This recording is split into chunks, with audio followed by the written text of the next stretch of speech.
Hi, JJ here from 22 Explosive Hits. I'm doing a contest entry into JT's record room, hoping that he can get to 400 subs. I hope everybody subs him up. He has a really good channel. I love his content. Does a really good job. I even enjoyed his interview with Rachel. So I hope everybody subs him up and gets him to that goal that he wants to get to. So he asked us for this contest to present 5 favorite records and some movies. So the movies is hard for me because I am a huge movie buff and went to film school, and so it's kind of hard for me to pick those. But I did my best. But as you said in your video, that this all can change from day to day, week to week. So this is where I'm at right now. First one I have is the Grateful Dead View from the Vault soundtrack. This is a full show from Pittsburgh, PA, July 8th, 1990, which is July 8th is my birthday.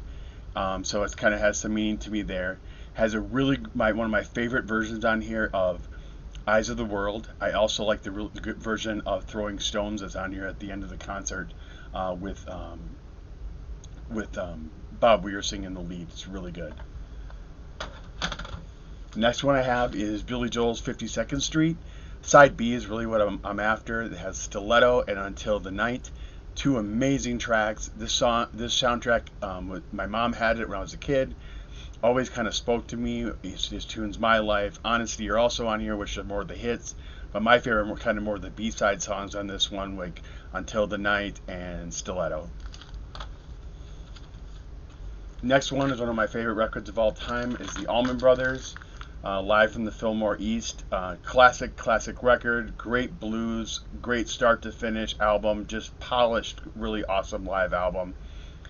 I even love the cover. I think it's it's a classic cover for the Allmans. Has a really great version of Whipping Post. I love Sageboro Blues. Done Somebody Wrong. Stormy Monday. Really great soundtrack.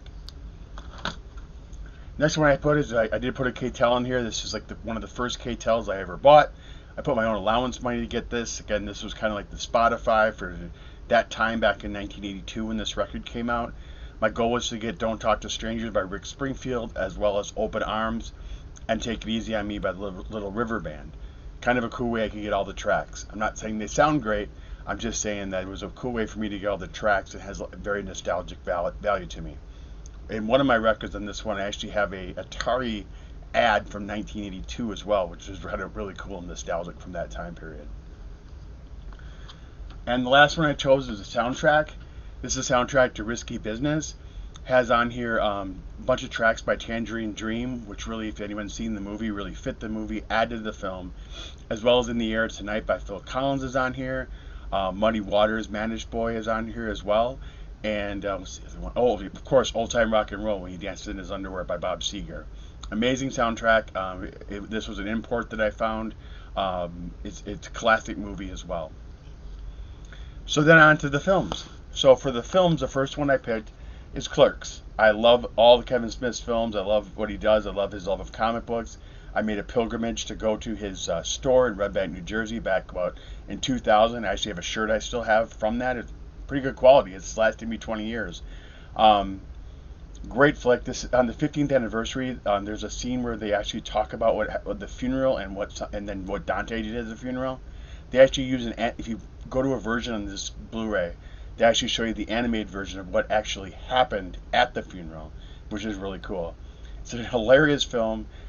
It's just awesome how the character development is done. It's very simply made. I'm always impressed by low-budget films. They're just amazing and actually tell a really good story with not having to do a whole heck of a lot with special effects and not having to do a whole heck of a lot with sequences and everything else. It's just a really good flick with a lot of good performances in it.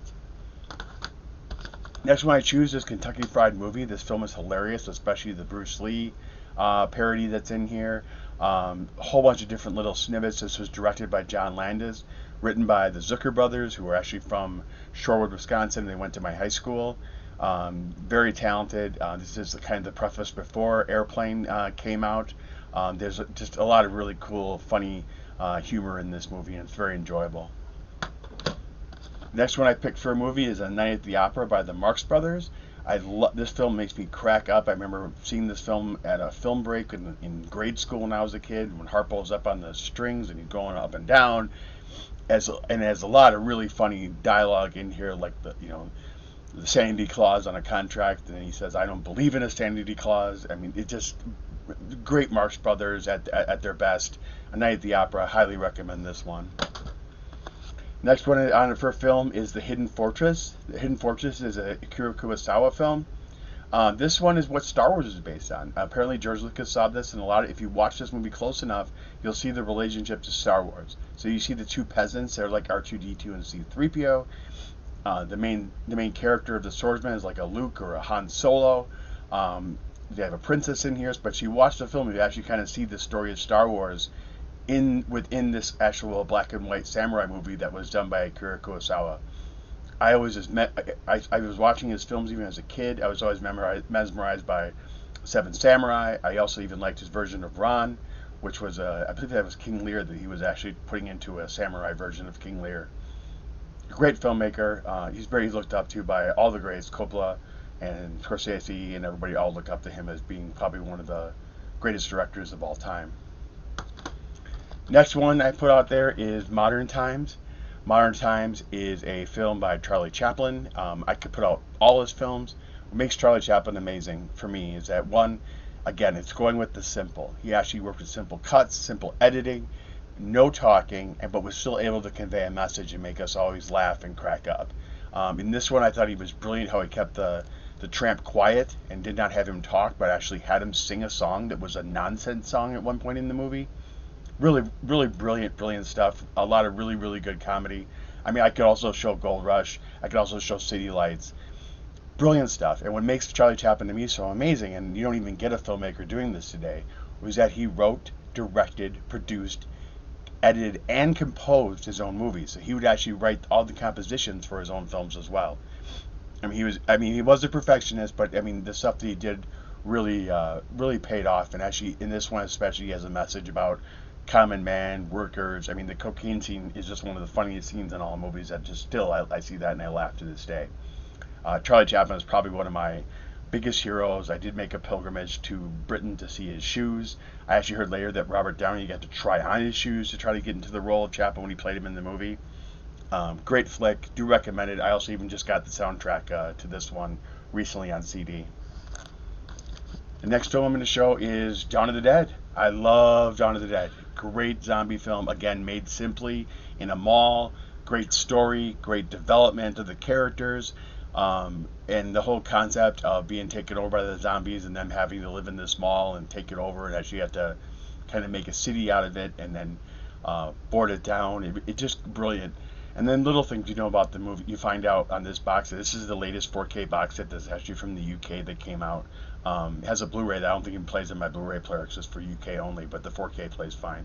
The one thing about this movie even is interesting is the music. They have that mall music in it that really works in the movie for the zombies to kind of walk to and they get all crazy to. Apparently that was done because they didn't know how to turn off the music that was in the mall at the time when they were filming in there at night. So they would basically film, clean up, let them have their mall during the day, and then they would come back in, but they couldn't figure out how to turn the music off. So they actually left it into the movie. Just a brilliant movie, really good story, and great sequel to Night of the Living Dead. And last but not least, the last film that I chose is Tutti. This is the Criterion version of the movie. Bill Murray is brilliant in this movie.